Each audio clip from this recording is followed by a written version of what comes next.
What's the most obvious scam attempt you've witnessed? I'm the head chef at this Italian place, and this guy had been acting sketchy from the moment he walked in. He kept looking around nervously and asking our server weird questions about our refund policy. He ordered our most expensive dish, the lobster ravioli for $45, and specifically requested that I personally prepare it. I watched him through the kitchen window as he ate, and he was practically inhaling the food like he hadn't eaten in days. He finished almost the entire plate in under 10 minutes. Then suddenly he started looking around the dining room, checking if people were watching. He ran his fingers through his hair several times and kept glancing toward our server station. That's when he flagged down our server, pointing dramatically at his nearly empty plate. "There's a hair in my food," he announced loudly. "This is disgusting. I want a full refund." Our server, bless her heart, started apologizing immediately and offered to comp the meal. But something felt off about the whole situation. I decided to watch this play out before intervening. The guy was getting more dramatic by the second, claiming he felt sick and threatening to post negative reviews online. "I could get food poisoning from this," he declared. "I'm calling the health department." Other customers started looking over. This was exactly what he wanted. A public scene to pressure us into giving him free food. Our entire kitchen staff wears hairnets and beard covers. It's health code. Plus, I personally prepared his dish and watched it go out. I noticed him glance at the exit like he was planning his escape route once he got his refund. Instead of sending our manager, I decided to handle this myself. I walked over with my biggest smile and my chef's hat still on. "Oh no, sir.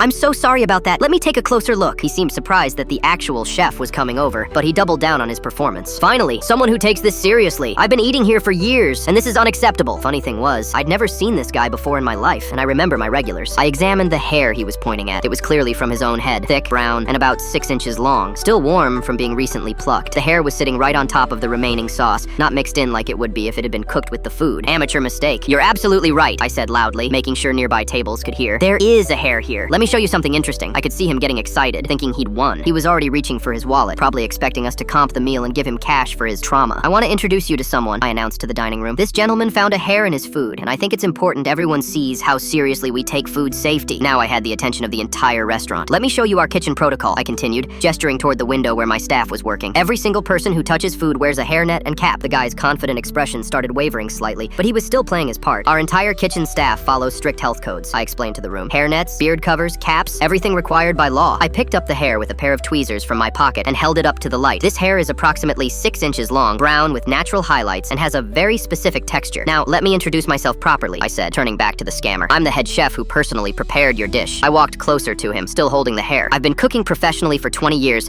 and I take food safety very seriously. So when I see a hair that looks exactly like this," I held the hair next to his head for comparison. "I have to wonder how it got there." His face started turning red as other customers began chuckling. "Would you like me to call the health department like you suggested? I'm sure they'd love to investigate." He started stammering something about it coming from my head. "Oh, but there's one more thing I should mention," I said with a smile. I slowly pulled off my chef's hat, revealing my completely bald head to the entire dining room. "I've been bald for 15 years. The guy threw down a $50 bill and practically sprinted toward the exit.